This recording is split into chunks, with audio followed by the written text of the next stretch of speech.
அரியலூர் அருகே சிமெண்ட் ஆலையை கண்டித்து பொதுமக்கள் போராட்டத்தில் ஈடுபட்டனர். அங்குள்ள ஆலத்தியூர் கிராமத்தில் உள்ள சிமெண்ட் ஆலையில் அனுமதியின்றி 150 அடிக்கு மேல் தோண்டி கல் எடுப்பதாக கூறப்படுகிறது. இதனால் அப்பகுதியில் நிலத்தடி நீர் குறைந்துள்ளதாக அப்பகுதி மக்கள் குற்றம் சாட்டியுள்ளனர்.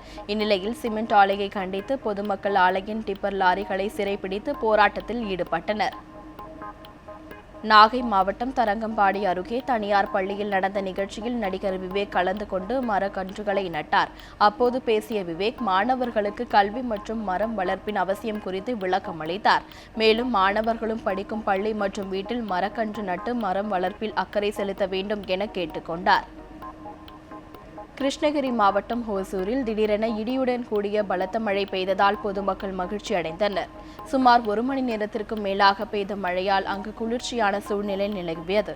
இதனால் விவசாயிகள் மற்றும் பொதுமக்கள் மகிழ்ச்சி அடைந்துள்ளனர். சிவகங்கையில் சுமார் 1 மணி நேரத்திற்கும் மேலாக கனமழை பெய்தது.